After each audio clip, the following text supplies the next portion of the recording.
Okay, good evening everybody, welcome to Haverhill Town Council's full council meeting on Monday the 25th of November 2024. For our starts, I'd like to read this note. So please note that this meeting is being recorded by the Town Council and where possible live streamed on YouTube. Please note that the recording device is sensitive and the live stream may be recorded by third parties. So do not say anything you do not want recorded. If necessary, I will direct all recording in the room and the live stream to be stopped, but generally I want to avoid doing that. So we will normally record everything except any item taken in closed session. Members of the public may also make their own recordings, but must follow our rules for doing so, including stopping recording when requested. Whilst we do not accept anonymous speakers in the public forum, members of the public who wish to speak do not want their names published must please indicate this before saying your piece. Thank you. So, item 1 on the agenda is apologies for absence. Chair, we have apologies from Councillor Greeny and Councillor Smith. Okay. Item 2 is declaration of interest and request for dispensations. So, for members to declare any interest they may have on any items on the agenda and agree any dispensations to stay.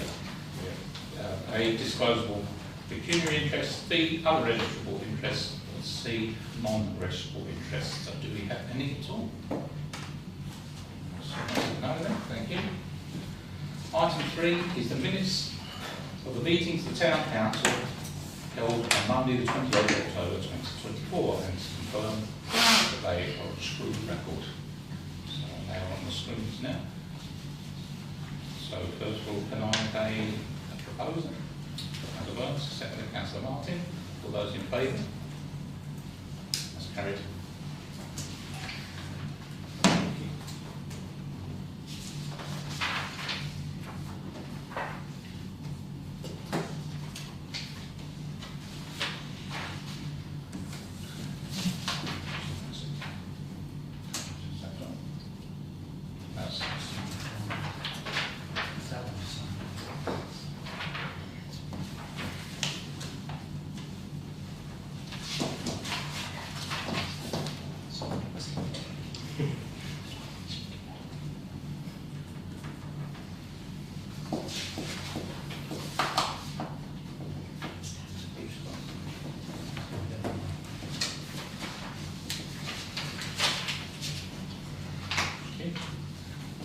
Is to note progress of actions arising from minutes not covered by this agenda. So, line 9,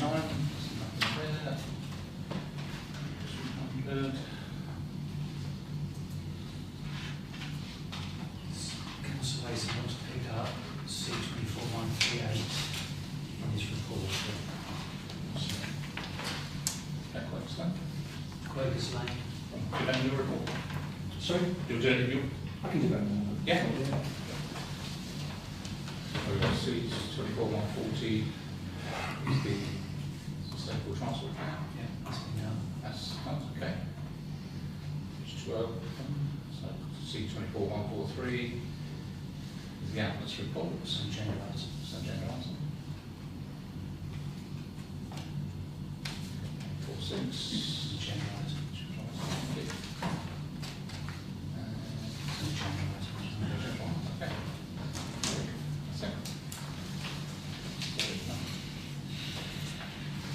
No actions left to do then. Okay, item 5 then is the government consultation to allow remote attendance at meetings. So the government, this is consider our response to the government consultation on this matter, which will allow our current working parties to make decisions rather than recommendations. So do you want to put a bit back on that one? So, I mean, the questions are up there, but just say, basically there's a series of questions that the government is asking. You can complete this as individual councillors as well as a council. I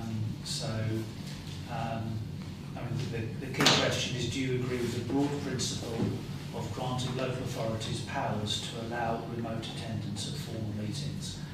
So it's the broad principle that they're giving. So in other words, it then becomes the choice of the council to whether or not to do it, as opposed to at the moment, you can do it in Wales, you can't do it in England. So, Yeah, just we had as you know, we had a group meeting beforehand, and in general we agree with that question too. Yesterday. Councillor Brown? So I'm going to be 180 degrees on that. I don't agree with it. I think that you should have to attend a meeting to vote. It shows you in the room, it shows you're attentive to the discussion. If you're remote on the Zoom or Teams or something like that, quite often people blank themselves out. You don't know if they're watching EastEnders or whatever while the discussion's going on. So, as far as I'm concerned, you should be in the meeting and take part and vote in the meeting and not somewhere else. It's democracy. Chair, we're on question 2. Yes, So the it's question in principle. is yes or no. Yes, in principle. So Councillor Brown is arguing no. Councillor Mason? And other questions? Just To be honest, I'm hoping I can answer what I think is being challenged. I think question 2 is the principle of can remote meetings take place, not should they take place every time. So in that sense, I'm generally agreeing with the notion. I mean, at county we have group meetings where people dial in. I'd much rather be in person with people. I think discussions can take place before meetings and after meetings. It's good to network. I think there's more that is in common between us than not. And I think remote working kind of prevents that sort of cross-party collegiality that I think we would all want to aim for. But in principle, in broad principle, is it okay? Yeah, I'm okay with it. My next point would be want to move on to set the question 3, where I'll probably be more in line with Councillor Brown, which is there would need to be specific limitations. I wouldn't want remote working to be done all the time by a specific councillor all of the time. But I can imagine situations in which having remote working would facilitate difficult situations for any council at any particular time, but might mean that would be the only way they could participate. Thank you. Councillor Jones? Yeah, I mean, for me it's about accessibility. The question isn't saying should we move all our meetings to be remote, it's saying should it be possible, should we be able to grant that option? And of course we should. We should have that power because there are plenty of situations where it may be necessary for various reasons. Heaven forbid, but there could be another pandemic, there could be various things that cause a lot of people to need to be at home, or it could be as simple as 1 or 2 of our councillors who have accessibility issues and for whatever reason can't always attend in person, and it would be preventing those people from, being able to. It's just to me, I cannot think of a single good reason to say no. We should keep the rules that we don't even have choice. Of course, we should give ourselves the choice. But I couldn't disagree more strongly. I also think it's much better to be in person. I have a lot of experience of trying to join hybrid meetings and not being able to hear a thing and it being very difficult. And I absolutely, when I can, attend in person. But I just think the idea that we would want to limit accessibility for any reason is completely illogical. So I strongly support us being granted that authority. Thank you. Councillor Tinch? Thank you. I'd just like to point out, Tony, that we're not talking about Haverhill Town Council here, we're talking about national legislation that would affect all authorities. So if we shout it down because we don't like it, and other people shout it down because they don't like it, then all the authorities that really need it, because they're in the Scottish Highlands or whatever, can't have it. So I think on a sort of generosity principle, we could afford to say yes to question 2, even if we want to hum and har about question 3, and even if we end up with national legislation, it's not going to be compulsory. The problem is the question is very broad brush and not nuanced at all. So it's 100% understand what Laura's saying and what you're saying yourself. But to me, on balance, I think you should be in the. It's good to meet with people, actually talk to people face to face as we do now. I much rather these meetings than I do the ones we do online. I just think they're very... I think it's deliberately broad brush though, isn't it? Yeah. Because it's not saying that we will do it, or it's saying that we have the ability if necessary. And we don't know what's down the road, do we? No, This is the thing, so. yeah. So it doesn't, Councillor Hammond. Yeah, just to add to that, that's why I'm sort of saying we was on question 2, because we should talk about that one before we go on to the other ones and complicate things. But with question 2, there's some people that are ill, but they're okay to be online, that they can't attend an actual meeting in person. And we've got to think of them sort of people. You know, I know we can say, oh, I want all meetings to be in person. There's some cases where it can't be. So we've got to allow to that bit. Thank you. For example, there's still people who are COVID sheltering, aren't they? Yeah. Who are really in fear of setting outside their own front door or bedbound, but we wouldn't want to bar them from being a councillor. And there are also a lot of single parents who don't want to drag their children out late at night past their bedtime, and who would also be barred from being councillors if they could do online meetings occasionally. I actually go a step further than that. It's not just about single parents and ill people, it's also about accessibility for people who have care responsibilities of whatever nature. Some of those are parental, some of them aren't. Okay, so I'm going to go for these questions one by We'll one. do a quick vote on that one, because that's a key one. Okay, so you want to propose? I'll propose that we vote yes. Okay. Second. So, vote for Councillor Simpson, vote on Councillor Jones. Let's spell her first. And first. So, are those in favour?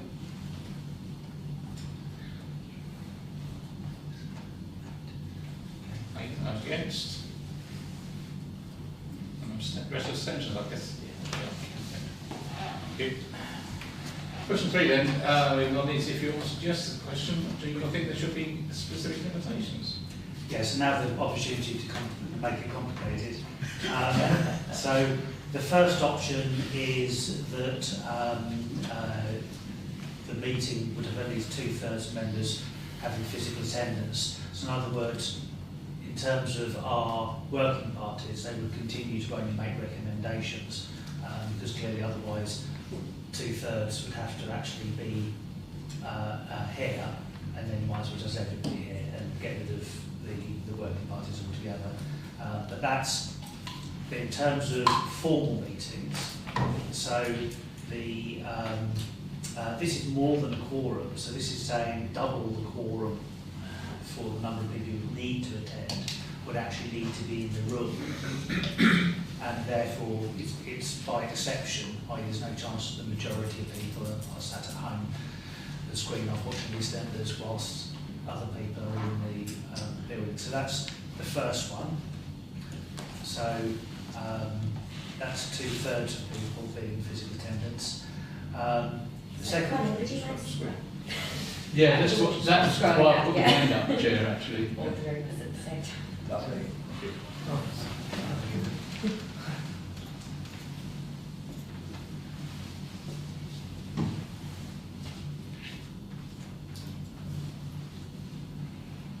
Yes, and then it's exceptional circumstances.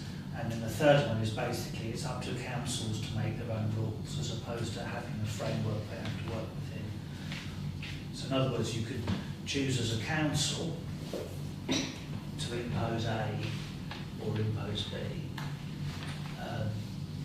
Is the option of C, that you get to make those choices of what the rules are for your council, or that nationally there should be government imposed rules so that councils don't have the freedom to be different. Councillor Cox.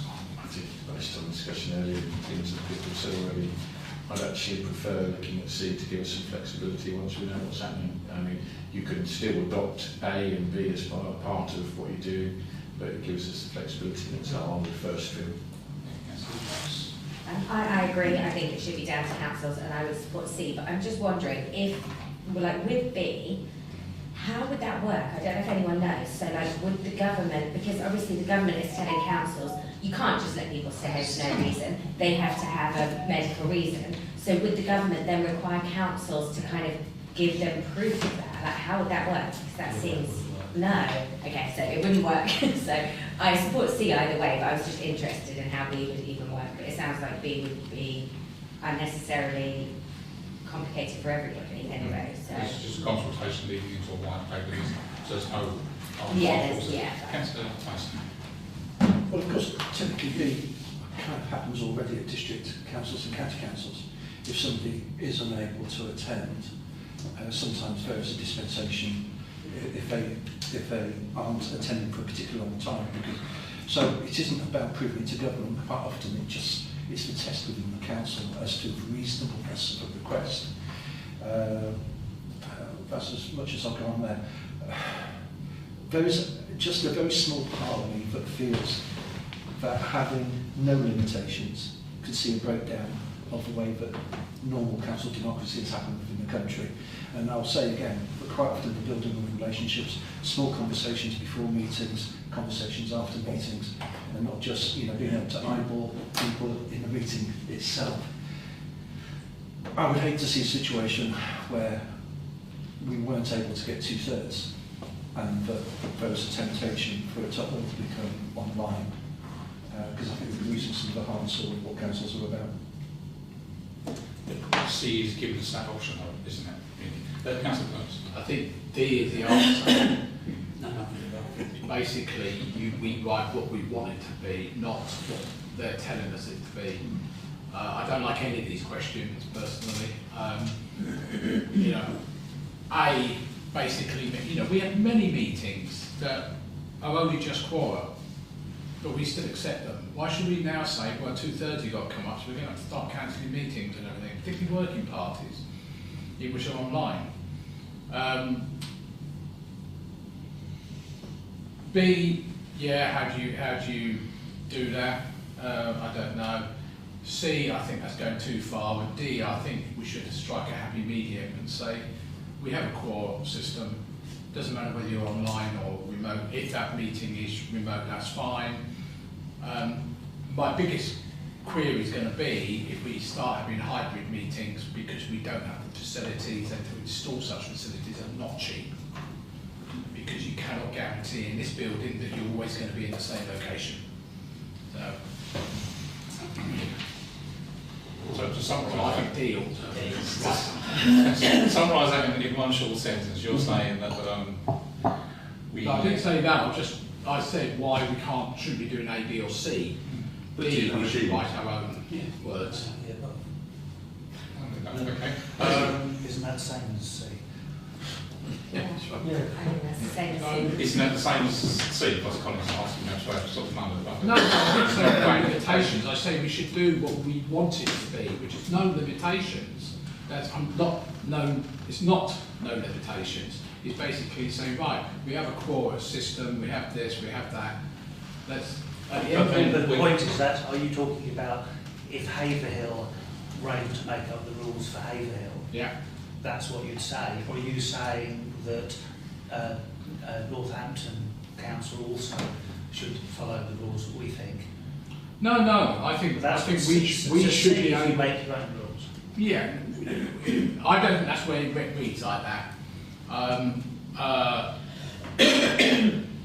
I think we should be able to have there should be limitations, such as full council, like this meeting, should be in person. I think that should be stipulated. I don't think it should be online. No exceptions? So what they're saying is no limitations to what you decide. That's not saying no limitations full stop, is it? That's saying no limitations to what we want to do. We can decide if we want so many quorums, so No, many... but I still think there should be a dictate of certain meetings that have to be in person. Yeah, but under C, Because general public under C, we dictate that ourselves. That's what C is saying, isn't it? I don't think it would be like that. Yeah.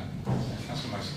So I'm just trying to reread this. Up to and including full remote attendance. I'd hate a situation to be where a full council in any level could be full remote attendance for a full council meeting, whether it's a county, district or town.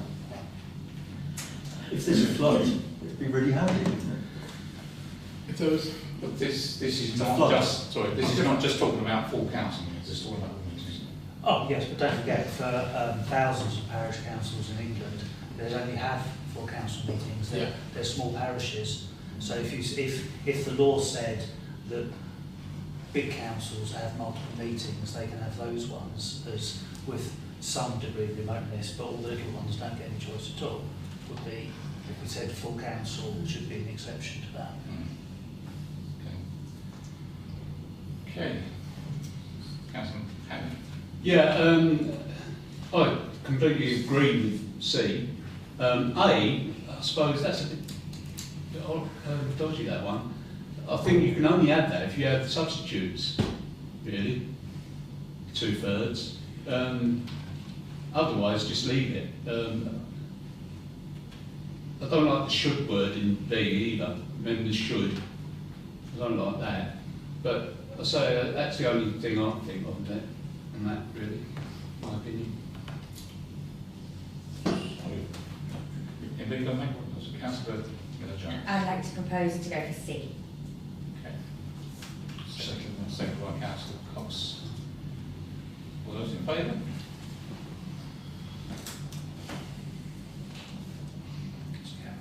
Yeah, that's carried. Thank you very much.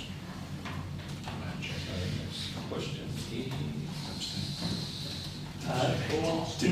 Well, I think, to be fair, the question is if you are an elected member. So this is if you're filling it in yourself, which of course you can do. It doesn't work as a council because you're entitled to your own views, and I don't think it's because actually the next one is going to say how often you're going to do it, so it really wouldn't work at all there. So I think question 4 A and B are actually directed towards those of you who complete it yourself. But now question 5, if you respond to this consultation with the council as a whole, what proportion of the council current elected members are likely to seek to attend council meetings remote? So this very much feeds into some of the points people are making.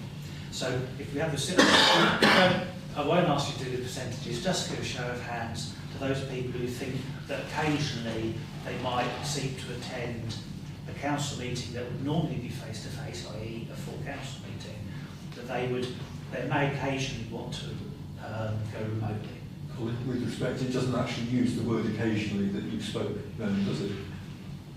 Are likely to seek to attend councils remotely over the course of a year. Yeah, it kind of implies that you either would always or you would never. Oh, okay. Well, you can read it like, I don't think it reads that. I think because it's talking about, don't forget 4B above was for individual councils to say, I might do it very occasionally, I might do it from time to time. But this is the proportion of members, not the proportion of meetings, isn't it? No, but it must, yes, it's proportion of members here, it must be taken in the context of 4B, as opposed to saying that some people here might intend to not ever attend a meeting again. Well, I'd be someone who might ever want to attend remotely, because I might be on the other side of the country, but have a free evening. So it's basically that, I think. I mean, we can make that clear in the free text boxes that are available in these things. So if councillors who think there's a possibility that they would seek to attend a face-to-face meeting remotely Ever during the course of the year. over the course of the year. Councillor Jones. No, we're showing our hands. Oh, sorry, we had a proposal. We're not voting, it's just... Well, need to having know- a- But they need to Straw, I was see saying, So you can put your hands back up again. One is basically 1, 2, 3, 4, 5, 6, 7, 8, 9. So that's Percentage? So I'll work the percentage out. 9 out of 14. No pressure. Between 50 and 90. Between 50 and 90. Yeah. Okay. So questions, so that's basically just statistical questions. Question 16. The government recognises that there may be cases which it's necessary for the council to hold full meetings fully remotely. Do you think there should be limitations placed on the number of fully remote meetings council should be able to hold? So the choices are A, council should be able to allow full remote attendance at half of council meetings. Should only have the flexibility to change the meeting from in-person to online due to unforeseen or exceptional circumstances. Or council should not have the flexibility to conduct fully remote meetings to ensure there is always an in-person presence, which will obviously cut across the question 3C. Okay, so, I think D, and we say please refer to the previous question where we said we write the rules. I sometimes feel that the government thinks they have to pad stuff out because it doesn't look fit. sorry, Sidney, sorry. Just a quick question. Say someone actually got elected, then decided to move to Switzerland or something like that, 4 years, attended. So would that be okay to actually just attend remotely? Yeah, I know. When I was at council, one of the council moves was in Texas or somewhere like that. They changed the laws, Pardon? They changed the law. Yeah, I know, but they called it, obviously this is only a consultation, but I'm just saying in the scenario where actually someone gets elected, so Haverhill Town Council goes, Costa Brava, and then attends, meetings regularly online without turning up here. What would that happen there? Can you actually represent your residents when you're living in another country? But you can attend online. I propose B. Proposal for B, and second for B. Councillor Brown. All those in favour? Which hands are up? Which? Only in exceptional circumstances. Sorry. Sorry. Sorry. Try and avoid voting until you've read the question. Read the question.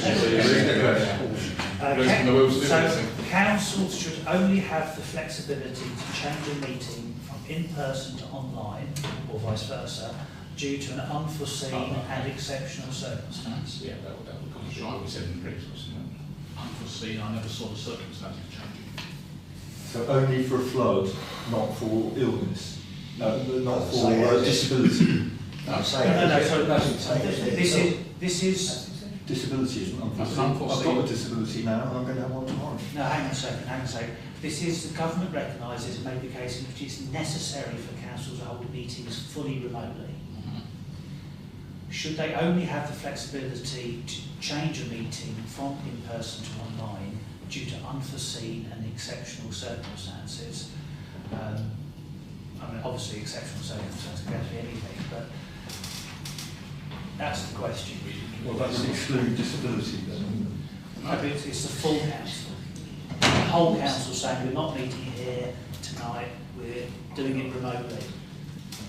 Yeah, but if you can only make that decision to go from in-person to online, not the vice versa, but as written, that could only be because there's been a flood or a famine or something, not because I've got a disability and I'm bedridden. Yeah, but your disability wouldn't apply to everybody else. They can still come to the But I wouldn't be able to come to the meeting. No, but it's the whole council cancelling the in-person meeting and opting to have it online instead. Councillor Cox. Based on the confusion, I'll still say I propose D, which is just to go back to the fact that whatever question it was where we said we make our own rules. That's what I propose, because I think at the moment this is just causing more confusion than needs to be. We've already got a proposal and say on Just propose, I'm proposing. So with that clause, then we'll come back to your question. Councillor Jones. I completely forgot what I was going to say. I feel like it was quite important, but it was basically along the lines of what Councillor Cox was just saying. I don't feel like any of those options make any sense at all for us, because essentially it's taking the power away from us and saying the government should be able to tell us what is and isn't suitable, or we should be allowed up to whatever. All of these are just putting unnecessary rules on us, when I think that it very much should be a case of it is our decision to make. Our council will make that decision. You know, if it is necessary for us to hold a meeting fully remotely, we will know it's necessary and we will make, oh, that's what perhaps up to us.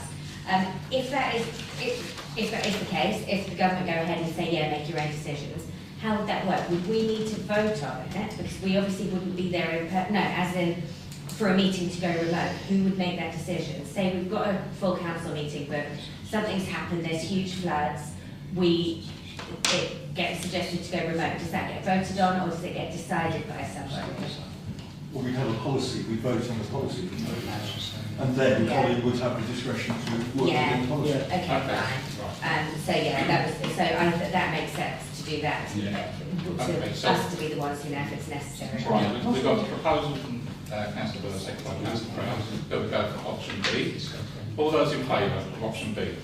Who've read the question? 4, 5, and those against?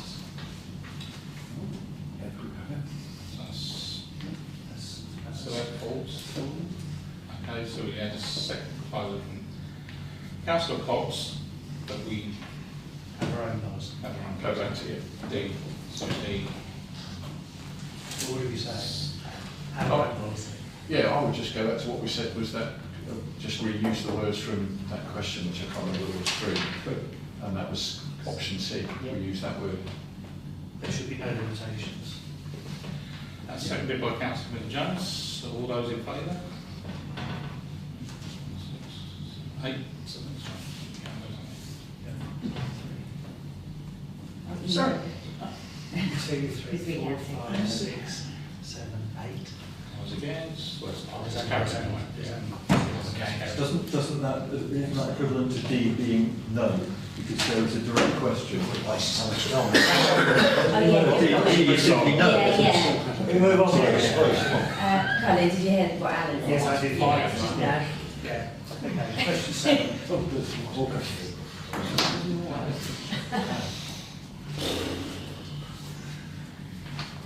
Get more exciting. I don't know whether you want to opt for D and just stick to the, we'll make the rules up. Yeah. So, Yeah.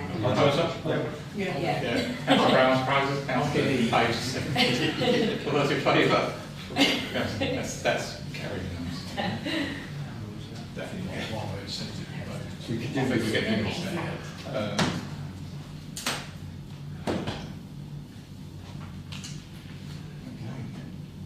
I don't even understand the point of this question. well, justification, isn't it? Give somebody a job in life. I think when I read these, I think we could probably tick all 6 boxes of these and it makes sense to us on one way or another. Do you want to ask that question? Could I ask you to send this link, because I don't think I've found this link. Yeah. If you wouldn't mind, so I'm going to reply myself. Yeah. Some suitable, obnoxious words. Do we want to answer that question? We don't have to. No, We'll I skip that. propose we move that one. Second. Yeah.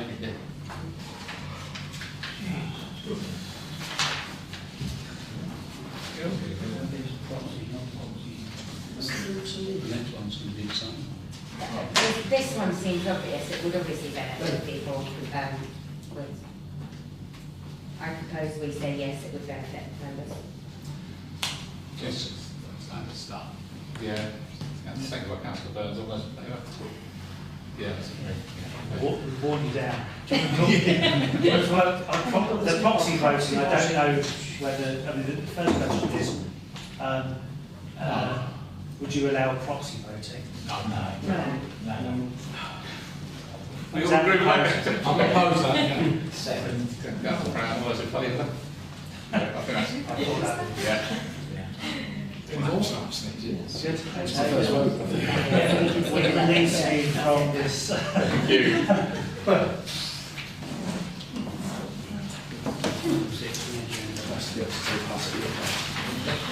Okay, item 6 on the agenda is the Haverhill Area Forum. We have report back to those councillors who attended. I think it was myself, Councillor Hanlon, Liz Smith, This is Councillor Brown, Councillor Burns, was it? Yeah, I he was, was. yeah. Couldn't shut you off. I'm making a cup of tea, what are you on about? No, Councillor Brown. Yeah, it was really good to have the meetings reinstated, to be fair, meet our neighbouring councillors, etc. And I think a lot of those people actually got a lot of benefit from it. There was things that we were talking around that they knew nothing about, and they're going to potentially support us in our quest to do what we need to do around the transport meetings. And it bears well for the future on other cross-border, cross-council working. So really good to talk and meet our colleagues from near and far. So yeah, good. That's amazing. Yeah, just for record, Councillor Sarah and myself were in attendance also. Well, sorry, thank you. One of the things that I know I mentioned right at the end of the meeting was about the banking hub. And I think it's a good opportunity to promote Haverhill and encourage inclusivity into what Haverhill has to offer. And for me, I think the Haverhill Forum is an excellent opportunity, not just to listen to them, but also to promote what's going on in our town as well. Councillor Burns. My only comment would be, and I said it on the night, was it's a shame we didn't have a lot of people, other councils, Linton and places like that, because I think it all affects them very much. Well, hopefully when they hear the good words I hope from so. their council, etc. I'm not aware of that. Yeah, the main item of conversation was the CSET as it came to South East Transport Plan, which obviously affects everybody along the 1307 corridor and beyond. Because obviously to get onto that, you've got to come through Haverhill anyway. I think we agreed at the next meeting, one of the subjects we wanted to explore was the continual flooding and increased flooding that we're getting in recent years. So affects the villages quite a lot, actually. All right, so moving on, item 7, reports from district councillors on issues put on the table and public forum. So 7A is the police report. I think Councillor Burton sent out the usual statistical review. Do you want to speak, Councillor Hammond? Yeah, it's at Councillor Burns Road. I forget his surname, Inspector Holland, that's it, Inspector Holland. We and Councillor Burns were there, and I think we go by what Councillor Burns written as well. But the thing was drugs, as usual, problem. But other than that, it's been very, very quiet really, other than that and what Councillor Burns wrote as well. Thank you. So, item 7B then is the ambulance report. Mr. Brown? Yeah, Alan kindly sent out a report which I thought captured everything that went on really well. And to be fair, I've been to a lot of these meetings over the years, and that's definitely one of the better ones. And I think the reason that it was a good meeting was a lot of it was down to Alan. He managed to get all the statistics down, 3 pages of statistics, etc., and information that the ICB, etc., had time to digest before the meeting. And to be fair, I think we won the argument before the meeting started. So, I'd like to thank Alan for that work, because there's a lot of detailed statistical work there, which is done a great job. So I think virtually everyone was singing from the same song sheet by the end of the meeting, is that East realises there's a problem.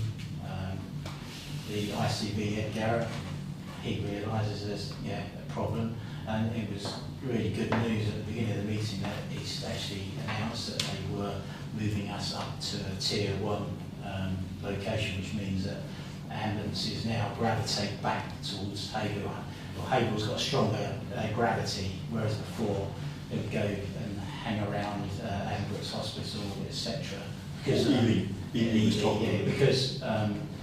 we're in the South Cambridgeshire district, even though we're in Suffolk. So I don't know why maybe there's done statistics and had a chance to look at them and they realised we weren't going to let go, is that they've actually moved us up to the top tier, which means that ambulances should start coming back. So that's only just started. So one of the things we decided a meeting, we can have another meeting in February so that we've got a chance to see how it works over the next 2 or 3 months. And there's other bits and pieces that are coming forward as well. So I came away from that meeting feeling a lot happier than I had in other meetings. I'm sure Alan, Colin, Laura, Quinn have got things to say on it, but personally I thought it was a good meeting, going the right way. I need to add that it was quite nice that, I can't remember his name, that the new CEO, who's only, did he say 2 months? Neil Maloney? And I thought that it was also quite encouraging that he seemed to want to listen, the fact that he turned up, was willing to come to the next meeting. Obviously only time will tell, but the fact is it was an encouraging sign to start, so we can only wait and see what happens. That's Martin. Thank you, Chair, Mr. Mayor. Yeah, I'm pleased to say that to hear that they actually came and the meeting was fairly comprehensive. But I'm not convinced. I'm not even convinced that the CEO on past record will be here by February, because they've actually, I think, 7 or 8 in the last 10 years. No, it's true. No, I'm saying it's a turnover. Yeah, and that's exactly what it is. And I don't know if any of you buy the Haverhill Echo. It isn't the Haverhill Echo anymore, but occasionally I do. And I had occasion to buy it on the 8th of November. And they have a little bit when they say 25 years ago what was happening in Haverhill. With your indulgence, may I? Ambulance campaigner and former councillor was to continue his battle to get a full cover reinstated. This is 25 years ago. The councillor said his next move was to ask St Edmundsbury Council Health Panel to organise a public meeting in Haverhill. The East Anglian Ambulance Service NHS Trust would be invited. They will be asked to explain why they have broken their promises to the people of this area and why they have ignored one of the largest petitions ever made in the town. Referring to a 5,500 signature petition handed in on the floor of the House of Commons by the then MP Richard Spring. They are a public body and they have ignored the concerns of a significant number of people, and this is inexcusable. Here we are 25 years down the line and we are having exactly the same conversations, and very little, if anything, has changed. And I just feel that they kick the can into the long grass. They come, they make promises, they say we'll be back, and by the time they come back the CEO is gone. And I don't think particularly that Ed Garrett was particularly convinced by what I heard and read that they would hold their promise, that they would keep to their promise. Because the thing that they do well is to make sure that they hit their targets by keeping the ambulances in Cambridge.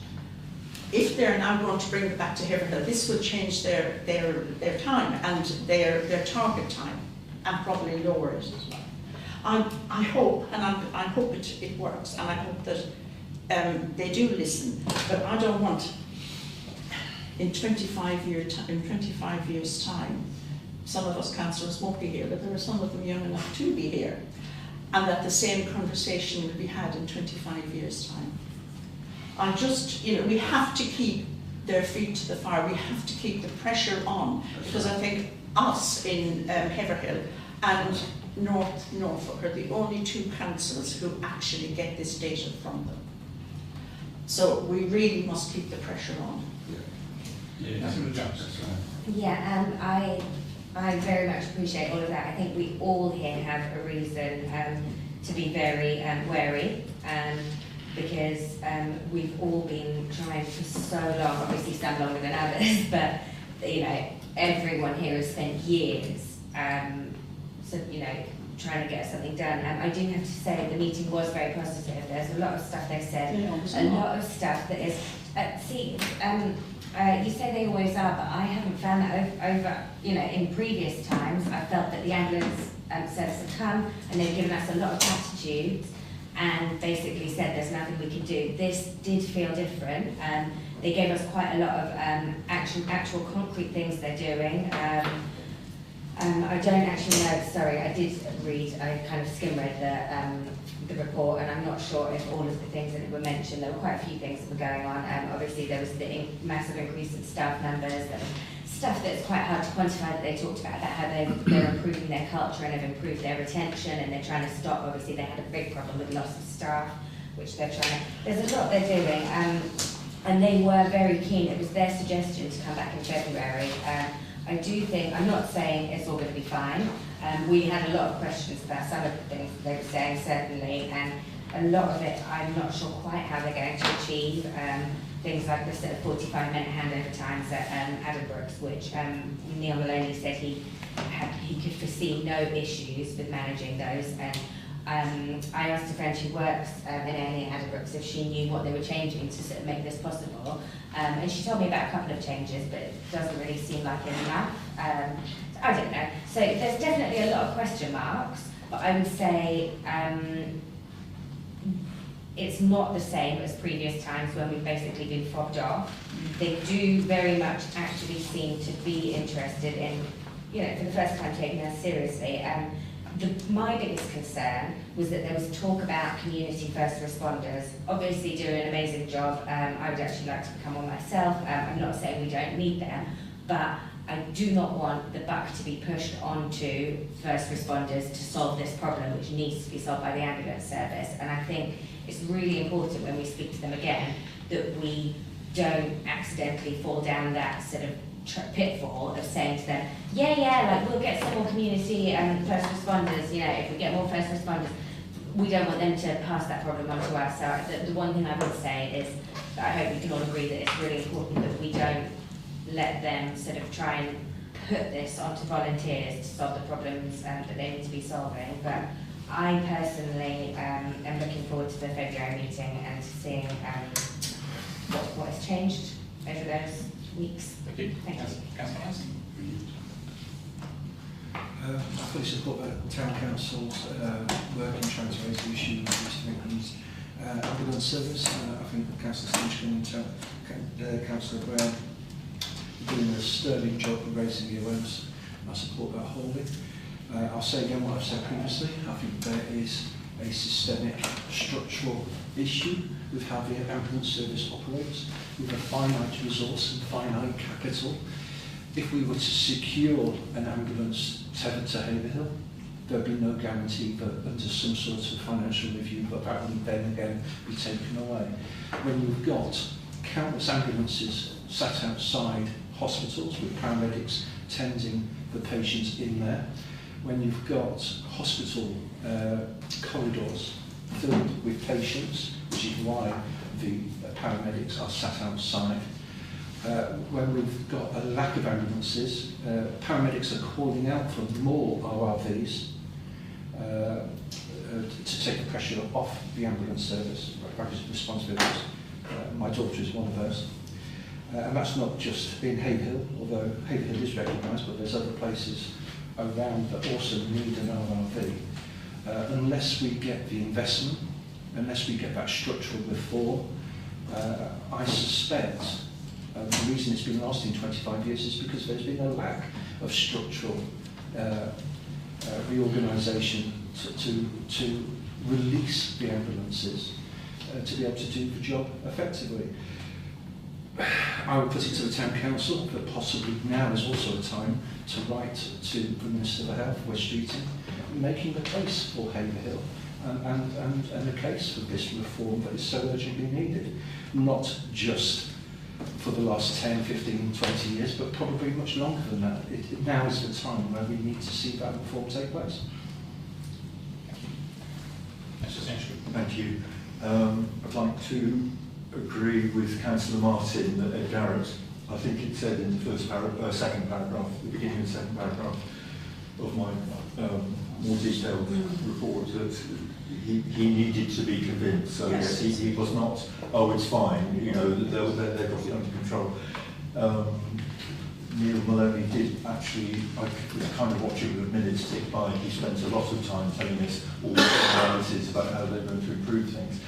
That will only help us if it generates enough free ambulances, that there is a single free ambulance, because when we were at the control centre in Norwich, there were no free ambulances ever. There was like a waiting time, like minutes were ticking away, you know, like category 1 calls left, right and centre all over the region, and there was not an ambulance released from a hospital. And that's why I think I expressed in the first paragraph, I'm very sceptical. If simultaneously ambulances are becoming free, yes, they will start travelling down the road to Haverhill. But until they're further away from Cambridge than they are to Haverhill, they could always be diverted to a category 1 call in Abington or back in Cambridge for that. If they've only just left Cambridge, they can get up to the Cogs and turn around and come straight back into, you know, so they've got to come good with their, oh, we're improving the freedom, you know, the freedom of ambulances. Otherwise, just moving us to the top of the list of priorities isn't going to help. Yes, I'm in favour of writing to the dear Secretary of State at some stage, maybe after we've gone through, well, no, actually, we could have a petition, another petition to Parliament, if our MP is willing to place one in the velvet bag behind the Speaker's chair. But I would, at that stage, be keener to say the systematic change we need that would protect us from being shafted again, you know, every couple of years till Kingdom Come, would be to have an equity restriction. So we don't just try and minimise the average response time for a particular ambulance trust. We would say there have to be a constraint of, you know, I don't know, a maximum to minimum locality. So Haverhill could never be more than 50% longer on average or in 90th centile than the relevant statistic within our patch or within the whole of the eastern region of England, for that matter. And I think that would stop us being shafted in future. It would stop all remote communities being shafted in future. Because we can't have legislation or partisanship on behalf of Haverhill to the exclusion of the back of beyond somewhere else. So we've got a national system that stops an ambulance trust getting good statistics trust-wide by serving all its cities. Yeah. That's a well-known flaw with ambulance positioning. You know, like you've got to locate them in a position where everyone gets some sort of equal crack of the whip. Before they last took away our tethered ambulance, we were 18% longer than the whole average for the whole of the trust. And you know, that's already unfair, but it's not vastly unfair, is it? We are now twice for both mean and for 90th centile C1 times for Cambridge, which is clearly the best in the South Cambridgeshire patch. And that ain't fair. And I kept saying, every time Terry Hicks said, you know, we're doing this, that and the other, I said equity, track record, equity. Chair, can I just come back very briefly, please, on that? I don't disagree with anything you've said, Councillor Finchcombe. I think the East of England ambulance service doesn't exist within a bubble. And I think without reform of hospitals and the transfer of patients from ambulances and social care, then we're going to continue to see these issues. It can't just be placed upon East Anglian Ambulance Service having to free up the resources because there aren't the resources to free up. Thank you. Councillor Jones. Oh my God, I forgot again. Sorry. Something about, I was just thinking, and I can't remember if we've discussed this before, but there's at least one Cambridgeshire village, which is just as far from Addenbrooke's, which is obviously Castle Camps, is like here, and that's part of Cambridgeshire. And I just wondered if we have communicated with sort of anyone from their parish council or anyone who might also, you know, be in the exact same situation as us, you know, they're the same distance away. And I just thought, I'm not sure if I would measure that closely with parish archivists. It's worth asking the question. But I think, you know, there was positive undertones to the meeting, and we've now got a commitment, and it's down to us to make sure that we hold them to it. Like somebody said, hold their feet to the fire. We'd be like dog and bone, let it go, until we actually got some tangible results from this. So, thank you very much for all this to work. Frankly, everybody else on the meeting for their input. It was very Can I good just, meeting. sorry, Chair, can I just say, I wasn't shown cold water on the work that has been done, Yeah. because I think of all the meetings held so far, this was probably the most positive. So I am supportive of everything. It's not just that I was being negative about it, but yeah. February is coming, and we'll see it. Yeah. Thank you. That's going to be an important meeting in February. Yeah. Yes, okay, thank you. So 7C is the County Council report. Councillor I'm Mason. going to keep it very brief. One is an update to SEND, which has been a hot topic nationally, not just within Suffolk. We've had a recent review which has recognised good progress being made. Suffolk County Council are employing up to 92, 93, 94 additional staff. I think they've employed an additional 70-something so far, which is going to certainly help the processing of the HCP applications, which is good. It's encouraging. It's not the end of the story. Turning SEND around nationally is a huge issue. It incurs incredible costs to the council, but it's nonetheless important to those families who need that support. A quick update to the glebe, which is incorrect on our report. Planting has now taken place, and that marks for completion in 1 second by the rest of the project, so my report is inaccurate because I checked today. Ooh, it's been touched. And I won't talk about the others other than Quakers Lane. I had a response back. It won't probably sit well with the council because it's not highways property. Highways don't consider it their responsibility to put up bollards. I don't think it's straightforward. I'm kind of keen, having got over £80,000 of investment in upgrading, well, restoring. But also, you know, we've had some resurfacing done of Quakers Lane as well. I was quite keen to protect that with that notion of lockable bollards, with the ex-servicemen's club being a key holder. I would argue Chapman's would need to be a key holder because I think there might be a right of access because he's been using it for over 20 years. But the suggestion would be that it possibly would be down to the town council. They said it's relatively inexpensive, but it might suddenly pique the curiosity of any landowner if they came forward to say that oh, you can't block this off. It isn't meant to be a through road for traffic. It is a bridle way, but there is kind of a right of access for the ex-servicemen's club, and I would argue Chapman's as well. So I'm sorry, we're bollards at the top end of the pond. Okay, so I call it the corridor. It's where the wall of Gertings extends towards Mill Hill, then it opens up into a car parking area. And my suggestion would be a lockable bollard at the end of each, which would prevent through traffic, but still allow pedestrian access and cycle access in order to use it. It would be somewhat frustrating, I would imagine, for Chapman's to have to lock and unlock 2 sets of bollards. I'm going to hand it straight over to the town council as to what you think. My motivations were we secured the funding. It has been in a dreadful state for a lot of years, and I was kind of wanting to try and protect it for as long as possible. But that's all really. I'll hand over to you. Thank you. Councillor Hammond. Yeah, thank you, Councillor Mason, for that. Just a question on 2 questions on SEND. Priority action plan, which you quoted, which was agreed following the Ofsted and CQC inspection in November 2023. A letter was sent from the DFE outlining the extent of progress, which is really good news, made within SEND services across Suffolk over the past 6 months. My question is, can you give some information on what points there was progress, please? And the second question is, Suffolk County Council Cabinet confirmed in February this year, and you quoted 90, did you?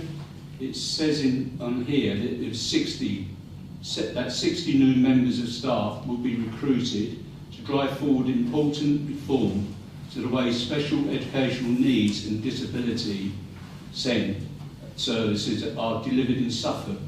They said that these new posts will support the improvement of quality and timeliness of assessments, plans, reviews and communications with families. My second question is, can you also give some information on the quality, timeliness and assessments, plans, reviews and communications with families now that the new members of staff have been recruited? Okay, so my official response is to refer the member, Councillor Hannon, to the press release from which I gathered that report. My numbers that I gave, I hope to be true based upon what was said at scrutiny last week. So it may be that they are employing in excess of the 60 that was previously mentioned, but I haven't pulled those figures out of my head. Definitely in the 90s is what they're aiming for, and they're within the 70s of how many they've actually employed, as was reported at scrutiny last week. As regards individual progress, I can ask Councillor Reid to try and present that to me, and I'm happy to share that with the Council. Thank you very much. And this is something else that Councillor Roach wanted to say. Okay, so we've now, Council now issuing a stop notice to the waste site at Faulkner Road. So we've had we've had lots of complaints about smell and apparently the company has been taking waste from Hertfordshire, which is food waste and whatever, to process, which they're not supposed to do. So the enforcement team came down and they said the building isn't suitable, they shouldn't be looking at doing processing that waste either, so they've issued a stop notice. So if they don't comply, then they're open to prosecution. So that's literally in the last few days, that's normal. So we should hopefully see that resolving. We had, with my adoption and fostering home, we had a children's award ceremony for kids that are in foster care. Some of these have got difficulties, so they had an award ceremony, they get certificates on it, and Fatima Whitbread was the guest star that was presenting their certificates and medals. Of course, she came from a fostering background as well, so that was a really good event. But I think Councillor Mason's covered pretty much everything else that's going on. But open to any questions if anybody wants to ask anything. Is there any timescales for that to enforce the stop notice? As far as I know, once it's issued, they have to comply straight away. Yeah. Okay. As long as somebody goes back to double check. Yeah. They will be doing that, yeah. Absolutely. Other than that, if there's any questions on anything, then shout. Councillor Brown. Any progress on moving the 30-mile an hour limit further up? I've asked Highways to look at that. So that's in the process of being looked at. Brilliant. But as you know, you've got to keep going. I did update members on the completion of Greenfields Road bus stop, Greenfields Way. We are due a bus shelter to be installed, which would be great. And also thanks to Councillor Roach, who's used some of his locality money. Have you identified a location for some drop curves? they're looking at it. The engineer went up to pick a site that was suitable with the bus stop, but he hasn't come back. So that looks like it's going to be done across Greenfields Way, which will be useful for us. So the bus stop, who would that be owned by? So now we've got to think about the district owns some, county owns some, we own some, don't we? So who actually owns this one? I would imagine that's going to be Suffolk County Council. I can ask the question. It's being funded. Okay, thank you. Okay, no more questions. Thank you very much. 7D then is district councillors' thoughts. Again, with Councillor Mason's full report, which is really good. Councillor Brown. Yeah, thanks. Full council last week, the housing strategy and homeless strategy went through was adopted by the council. I did speak on the matter because I thought it was very weak on HMO inspections, etc. I was quite surprised. It's something that yeah, I've been raising for a number of years now, going back 6, 7, 8 years when we had a huge amount of issues with HMOs at Haverhill. I'm not sure there's quite so many now, thankfully, but I was quite surprised reading the report, and I've never come across a figure before that there's, in West Suffolk alone, there's over 1,900 unregistered HMOs that they think are around, including 400 that should be registered, that hold 5 or more people. That's a huge amount. It's a report by the BR. I don't know how they got the figures together. Anyway, I thought the council strategy, homelessness and housing, it was a good strategy, but I just thought it was very weak on HMOs. So I did raise that at the meeting, and I was assured that the council would try and do all that they can to identify HMOs. But I just thought, if any councils having issues or problems with HMOs in their area, please either let myself know or get into housing, because I have been promised that they are taking sort of rogue HMOs very seriously. So I think we need to hold, because the effects it can have on their neighbours, etc. And that's not to say all HMOs are bad. Some do good work, but there are some bad ones, and it just quite shocked me to think that there's 1,900 in West Suffolk alone that they don't know about. Well, they obviously know about them because they've got numbers, they're not registered or known. 400 of those should be registered. They suspect there's 5 or more people in them, so potentially several thousand people living in HMOs that are never inspected, etc. So that was one thing, and one of the other things is suddenly last week, virtually every roundabout in town started sporting advertising signs, which doesn't do much for the ambience of the town, etc. I was quite shocked really, because in the past where people have stuck advertising signs up, advertising good charitable events, they've been removed, etc. And then you find that Suffolk County Council behind sticking 3 or 4 signs on every roundabout in the town.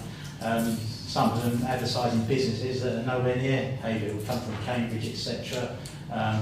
Anyway, I think there was a rule that you could put a little sign in keeping with the roundabout if the company was sponsoring the roundabout and making it look nice, etc. They was allowed to have a little sign there. But the new signs that have been put up are just blatantly commercial advertising, and I think they blight every single roundabout in the town. Anyway, I've been in contact with planning enforcement. I spoke to Joan, and this is the thing, there's been no planning application for any of this, there's been no consultation, they've not even talked to Joe or any of the county councillors in the town around this, and I think it's not on. So we're trying to get something done if that's it. Do you want to come back on my point first? Yeah? On just that point, I've spoken with my highways locality officer. I'm interested in whether they've exceeded. Joe, could you move your hand from your face so I can read? Whether they've exceeded the remit in terms of the agreement, whether in quantity or size, or whether they've broken the spirit of the agreement.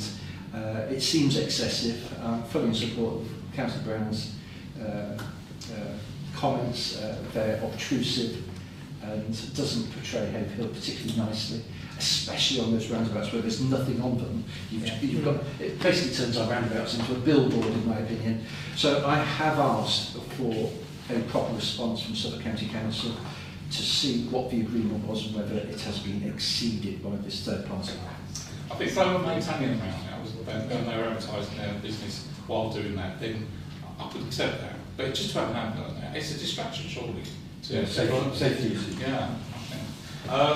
Yeah, I agree with you point about the homelessness. I think it's a very good policy, but it is dynamic. You know, there are room for improvement, and we have to give that guarantee that where you see it as being weak, they will look at you strengthening that.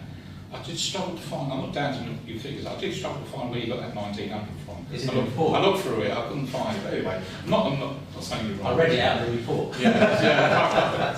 Anyway, thanks for answering. Sorry, can I ask a question? Yes. Sorry. No, sorry. Who's responsible for inspecting HMOs once they're occupied? West Suffolk. West Suffolk, is it? Yes, housing. And is that carried out? Do we Well, Yeah. I think sometimes it's difficult if you're not reporting. It's like any crime, you know. If you don't report the crime, you don't know it's happening. Yeah. So we need people, like Councillor Brown says, we need people to report it. We could have a whole meeting about it, so I won't go right into detail, but the ones that are licensed get inspected, but only get inspected once every 3 to 5 years, and they're the ones with 5 or more people in it. If they suspect or they get complaints about HMO that's 4 or less, they can go and inspect them, but it seems that they're very reluctant. It's all around resources again, so and previously when there had been problem HMOs, especially say somewhere like on the Chiltern estate or on the Clements estate, where you're in very confined terrace houses, they can have a huge impact on neighbours each side. I mean, I could give you a whole litany of stuff that could go. Yeah, exactly. Yeah. So we all know, but it's something that Sorry, but of course there's no right of entry. So if somebody turns up to inspect a property and there's nobody there to open the door, you can't inspect it. You can't see it. So this is nobody knows what actually is happening in those things, what's going on. And it's a blight on many neighbourhoods. Yeah, you don't know what you don't know. Did you want something on Just- the signs on? Sorry, go on. Would you speak out the sign of the roundabout? No, I wasn't going to speak. No, they're Councillor Mason's got that in hand. Where they've come from and how they obviously can consult anybody when they've done it, because it looks like they're signs to advertise that you can advertise it. It looks like it's a pitch for an advertising company. No, just a sort of personal answer for me. I don't intend to stand at the next election, just so that you know. So that's my thinking. So I intend to stand down at the next council elections. Outrageous. Well, thank you near the time. but Not thank you for the reason saying that.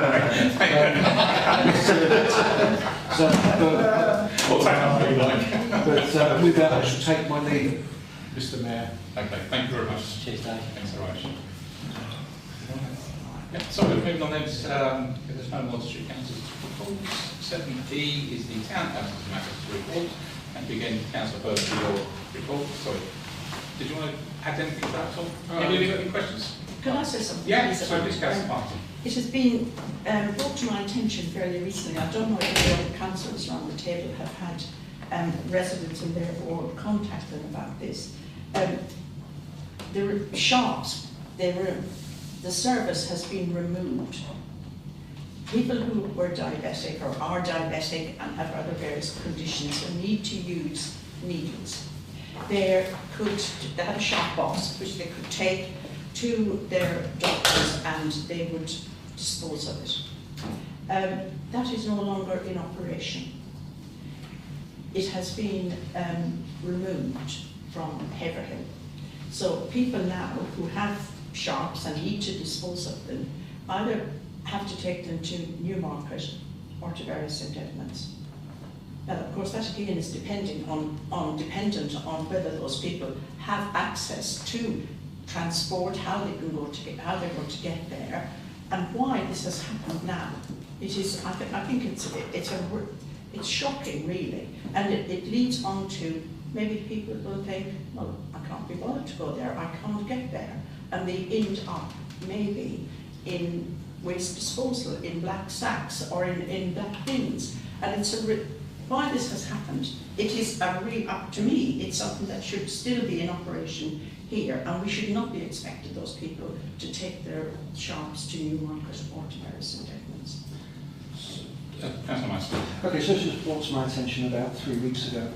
I'm not very good with acronyms. Is it the CCB? The PICB. So it was brought to the attention of the ICB, and the pharmacies had stopped taking sharps.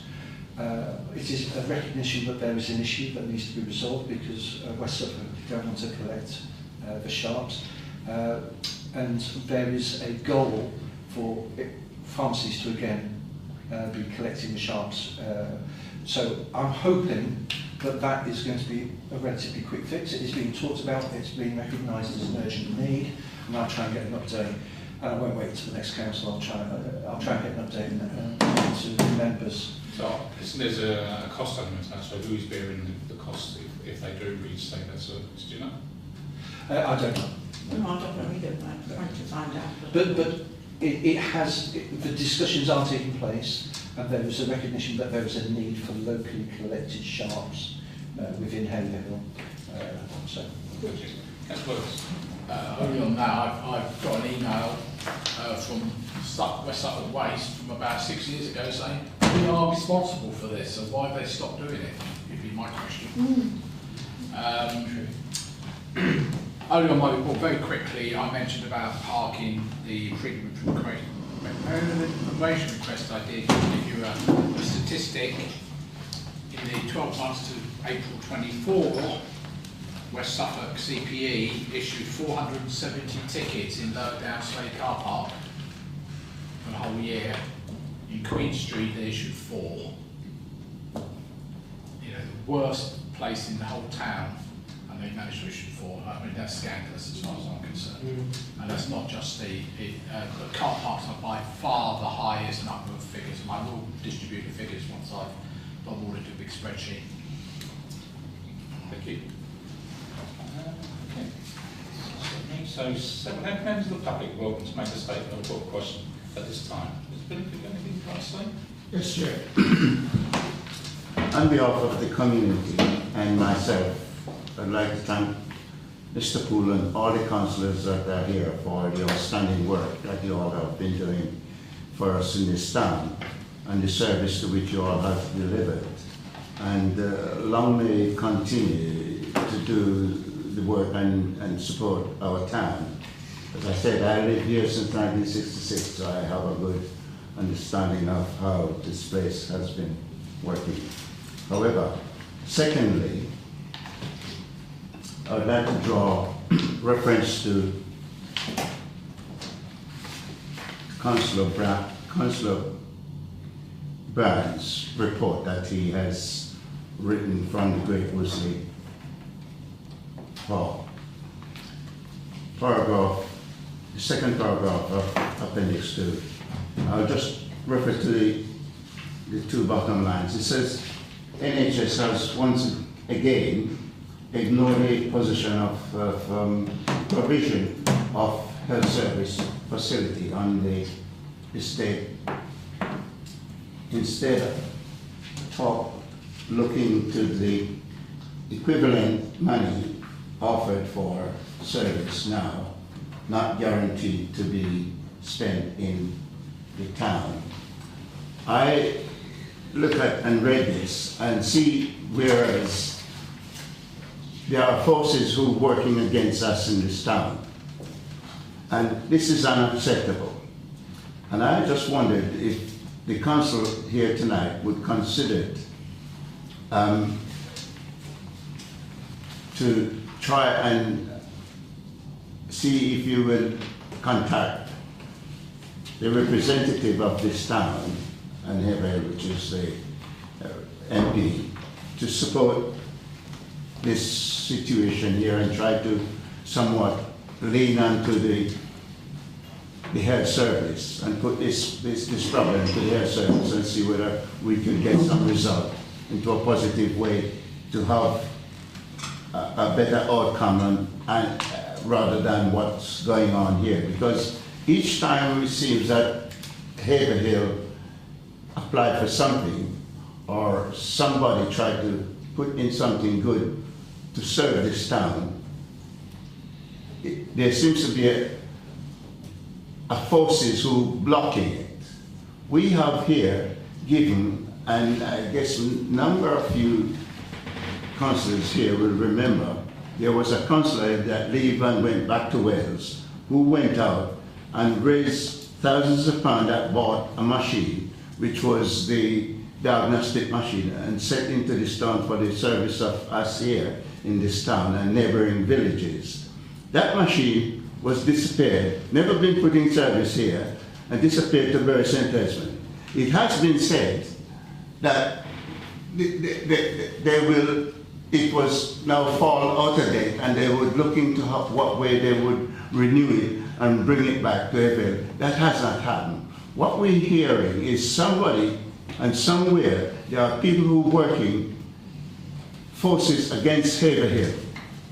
And we here in this town need to start arguing our case strongly and getting this MP who goes in, because he promised that he will serve this community as well as he can.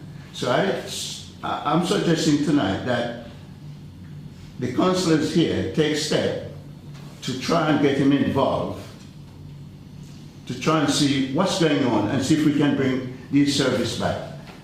This should not be allowed, because if the developers have set out a sum of money to provide this service, the NHS should back it. There is no reasons why they don't want to back it. And obviously this is a good case to which I say to bring in the MP on this matter and argue it in the House, to come with the Health Secretary and get the Health Secretary to look into this, and let's see if we can get something positively done to make a good outcome of this. Because Councillor Burns and all you councillors are working hard for us in this town, and we can't just sit back and get this thing kicked away in the long grass and somebody take the money away from Haverhill. No, it's wrong. And I'm asking you all now, let's do something about this. I think you all know the procedure, how to go about this, so it's all in your hands. This is a request that I'm putting in tonight. So I would like to hear some discussion on the table from the chair and everyone, how you feel about this and what you think should be done. End of my Thank you. request. Thank you very much. Well, I think, yes, I think we share your frustration. I mean, it's happened once too often now. Well, many times too often that we get promises that we're going to have these facilities, but unfortunately, you can't force doctors to come to the town, really, and that's the bottom, the bottom line, really. There's no point in building a facility if you're not going to get people to go in there, but I totally share it. There's frustrations. Yeah, this is something I fought for very hard in 2015, because at the time St Edmundsbury only wanted a 2-year moratorium on the NHS being responded, and I wanted 10 years, and we settled on 5. The S106, which controls this, basically says that no money at all, whether it's a building or physical money, will be paid until 600 houses are occupied. At the moment, there's only about 180. We're a long way off getting anything towards the NHS. But come 5 years after the first spade in ground, that money, the money that the developer has promised, still is paid over, rather than the building, is paid over in cash via West Suffolk. Right. So, as the chair says, it's been so frustrating that we have this problem everywhere, and this is one of the problems with the S106 system. If we had the community infrastructure levy, we wouldn't have this problem, but it's far too late for that, for this town. Basically, that is just a fee based on how many houses are built, and it's paid to the parish council to manage. But the money is going to be handed to the NHS. It's still a substantial amount of money. I'm not talking about this there. But because it's physical cash, we cannot guarantee it's spent in the town, where a physical building can be. But the only good thing is the developer, not the developer of the houses, but the landowner who owns Great Wolsey, has promised that they will provide some sort of health facilities there for people, for things that need to be done there, like vaccinations, like, whatever it might be.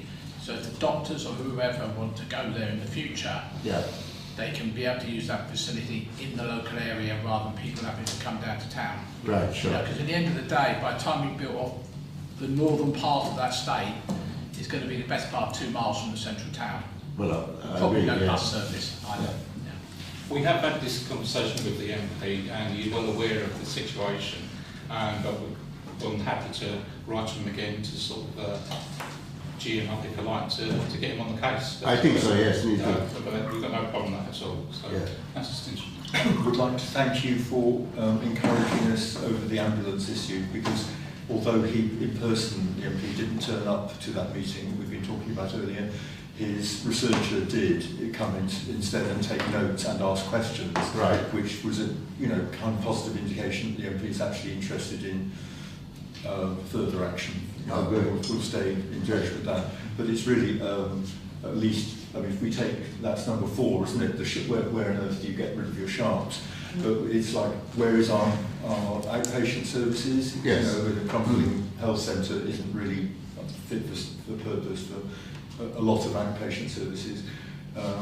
GPs, not enough of them in the town, No. therefore there aren't enough of them to go out and do satellite surgeries. Yeah. I don't think they operate in Keddington anymore, for example. No, they seem to close it down, doesn't it? And of course the ambulances. So there's a whole raft of NHS issues that we will be looking to him to support us in. But when the councillor goes out and have a package of information that they would like the MP to deal with, and you request a meeting with him to meet with you here, I think he should really do that. That's a part of his job. He should not fob us off and keep away, because we. No, to give him his due, he has sort of opened those channels and we do have conversation with him, so right. we're not being fobbed off at all. But rest assured, we are pushing this. Right, I know you are pushing it, but rest assured, we will squeeze them a little bit harder. Yeah. Well, okay. Yes, we can always do more. Yes. Councillor Brown. Thank you. Yeah, a quick one. He was 100% right. When a lot of these developments come forward, we've promised that we're going to have health facilities enhanced. And once again, we're getting money provided, and it could disappear off anywhere into the ICV area or whatever. There never seems to be any sense of urgency around providing the services that are needed. So, yeah, 100% agree. I think Nick Timothy's very much got his finger on the pulse of what's going on in Haverhill. It won't hurt to contact him and say, look, this has happened again. Once more, developers' money could be going. I'm not saying it will be, but it could be going elsewhere when it's desperately needed in Haverhill, etc. And you're right around the scanner that Betty got and paid for, and it's now residing in a cabin in West Suffolk Hospital. Terrible shame. Yeah, the scanner. Councillor Mason. Sorry. Yeah, I don't think there'll be a councillor in this room who doesn't want to see better healthcare provision in Haverhill. I would challenge the notion that West Suffolk Council aren't committed to wanting to try and find a solution. They have invested in the Starrick View Community Centre, and I welcomed the involvement in that decision-making process as to whether that should be purchased. I'm looking forward to see the developments for that. Nationally, it would appear that this government is continuing the movement from the previous government towards kind of more hub and spoke method for hospitals, where more outpatient services will be delivered locally. I think that's definitely the way forward. The NHS moves ridiculously slowly. And of course we're waiting for the hospital building programme to be completed at West Suffolk. And I seriously doubt outpatient services will necessarily be resolved until that is much firmer in its creation. I think there's hope on the horizon. I share your frustration, and I think we all do, and I don't think it would harm at all. Councillor Nick Timothy to see what he can do to help. Yes, and just ask the town clerk, and he's very happy to do that, so we will continue to lobby the MP to do it more. Really? Quickly, it's worthwhile. It's what? Yeah, of course it will.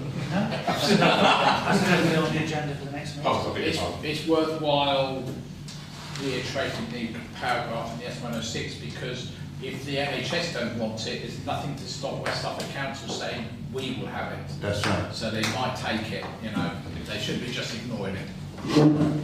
I'll rephrase what I said earlier. The town clerk has put it on the agenda so we can sort of push this further in the next meeting to get some resolutions. Okay? Thank you very much for your point. That's right. Item 8 then is the mayor's report. Hopefully you've had a chance, we can move swiftly on. Chance to read that, we'll move swiftly on. Okay. Item 9 is the unpaid partnership update. Don't go meetings last. The consultant has started on the business planning process and will be doing some questionnaire surveying in the high streets. He may well bump into them. So if that happens, that's what's going on. Okay. Item 10 then is financial matters. A is to apply for payments. That's the one that's on the agenda. Proposed.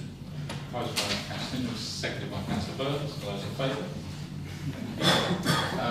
B, to note the completion of external audit report concerning officers' opinion contained therein. Councillor Stinch. I would propose that we note it. Well, I don't know if we actually need a formal resolution for that. But I think, if my memory serves me correctly, this is the second successive year in which minor sort of updates of noted in the previous report were not necessarily acted on. And I'm thinking, poor Colin, he's got so, it's such a big headache. Could it be part of someone's job description to get things like that done that you can then sign off? Well, it is, but there's just two of us that also didn't spot that. But the question we have for them is you're asking for stuff in the prior year. Well, the prior year doesn't appear in the following year. This is what I said back in September, I think, when we had the first thing through. That they're asking us to address something that won't then appear in the report anyway. No, but they must have been able to look at something and see that you hadn't amended it. Some historical document needed correction. The previous years, yeah. It had fallen off, so there was there's no practical way to do it. But do you not have a carbon copy that you can amend and say? But they never asked us to send through an amended. You could trust it at them, couldn't you? Well, yeah. I don't know. It was extremely. Lowering the tone of the council a bit. It does. It's just really.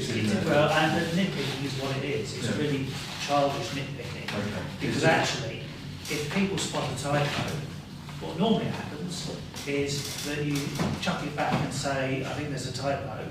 We correct it, send it back, not put it in as actually an acceptable. And they do this up and down the land. Right. People complain about them doing it all the time, and they're late. Oh, So was that a proposal to? It's a proposal to note it, yes. Second, yeah. Those in favour? Councillor Burns, second. Those in favour? No.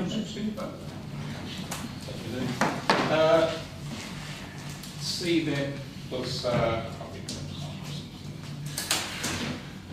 to know the insurances have been fully reviewed by the RFO and placed with Hiscox, Whitegathers, insurance brokers and the Town Council. So place that remains with DOA through David J. Miller, insurance brokers. Events are now included in the main council insurance to go. Again, that's to note it. So I propose by Councillor second by Councillor Inchfield. Councillor Burns, Councillor Stinchcombe. That was accepted. To note again that our recent bid to UK SPF was successful, which will provide larger capacity bins in the High Street and Jubilee Place, for indication that the original bins to outlying areas in favourable improvement to the High Street environment, additional gazebos for community groups to use, and additional digital signage. I'd like to propose that we note it, but I'd also like to ask Colin, can they have a nice coat of paint? Because I don't like the idea of slightly scuffed bins going out into the suburbs. I'd like nice shiny bins to go out. Yes, they have a contractor who does that for them, although actually most of the bins in the high street are actually in quite good condition, once they can peel the little silver vape things off them. That was that second, yeah. Second by Councillor. I was going to just ask a question. Yes, sure. Could you explain what is meant by additional digital signage?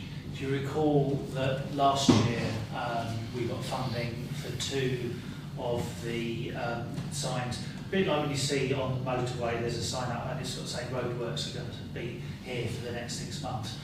A smaller version of that, we had 2 of those funded last year, and they funded another 2 of those. So basically, got to agree the locations with highways, but it's really so that people coming in to the town, so commuters coming in and out of the town, will be able to see announcements about events, about things happening in the town, roadworks, whatever it is, we can update those all. And so it's to try and get the people who we believe but don't know live here, or sleep here, live in Cambridge because they work there, they go out in the evenings, etc. They never visit the market square, they never come to the town centre. We want to tell them all the stuff that's going on, so things like, you know, Friday's market day, that sort of thing. We can easily put those up on the displays. If you've been to France and you go through a village outside the post office or the mairie there's quite often one of these digital signs. I mean, they are French, but luckily they print in English, don't they? It's that kind of thing, so it's quite good to get lots of messages. So are these static on mobile? Well, you could move them. They're on wheels. They're not on wheels. Okay, thank you. Councillor Burns. Yeah, we had them at Pottsfield in COVID. Yes, we did. Yeah. Just a couple of questions I've got. How much did we get from the UK SPF? How much did we apply for? 20,000. 20,000, okay. I noticed you talk about high capacity bins in the High Street and Jubilee Place. I would have said the rec was a definite requirement. They overflow all the time on the rec, and it's a major problem. Actually, particularly by our own kiosk who puts all their rubbish in the bin outside. So West Suffolk have some funding as well, and they said it's one of the things just to bear that in mind. they want to do. They for the recreation ground, the ones they're doing there are.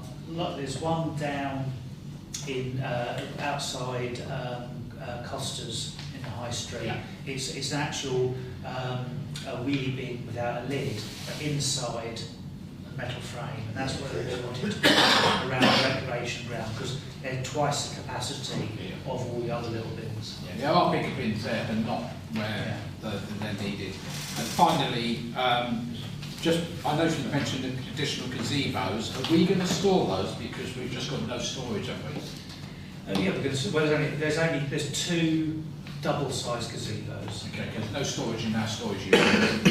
No, but we can get another storage unit. Well, we could, yeah, so there's more money, I'm just saying. Okay. Let's put them. What about your new bins? Are your dog poo bins been allocated around town? No, it's they're joint. Do you know like they're joint there? Yeah. That's good, yeah. So we had a proposed by Councillor Tinchcombe and seconded by Councillor Page okay, so those in favour? That's carried, thank you. Item E is to accept the grants report from Agricross Leisure Easter and Spring 2024, and that's towards the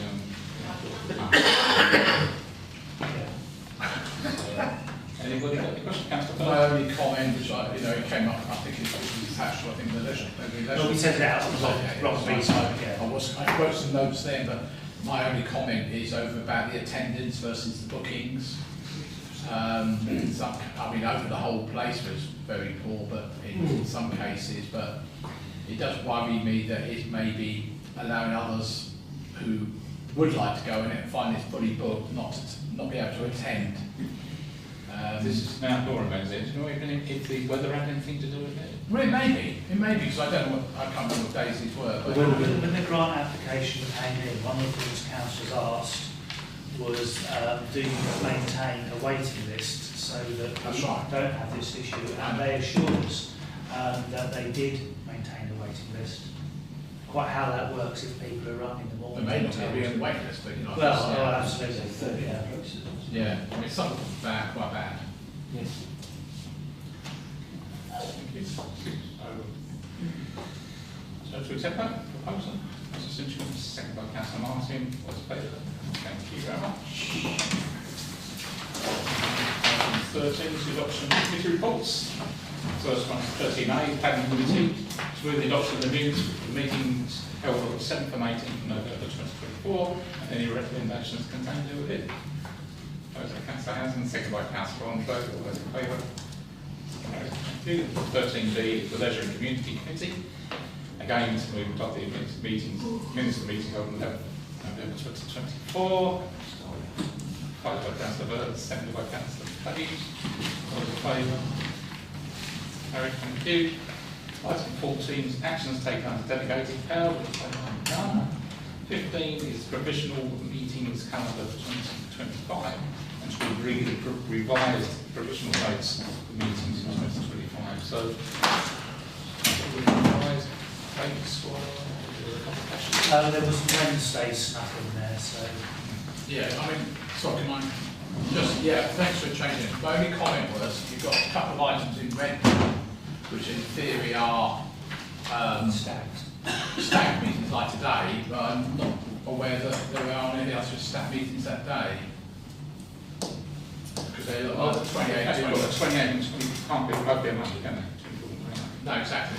No, so this, but whatever the Monday is, they have. See, the 24th or 28th. I just maybe want to check that's not happy otherwise. I'll make sure that's correct. I'll propose. I'm assuming that'll be the 28th, if the 21st is a Monday, but the 28th. Right. Proposed by the councillor, seconded by. Otherwise we'll never get a meeting. Councillor Cox, all in favour? Thank you very much. Item 16, date of next meeting is Monday the 16th of December 2024. And item 17 is closure at 20. Sorry. Hang on. Councillors, when we tried to give these certificates to councillors last time, councillors who were present at that meeting thought it'd be a really good idea if they were handed out now, so you can all pose for a photograph holding your certificates to do with the iPhone. So we'll do that after meetings, actually. If councillors want to do that, but at the very least, can you take your certificates? I've got mine, so I can't have a Well, it's over there. I have a plan for you that way. Thank you very much. recommend this plan. Meeting time is 2049. Thank you very much for your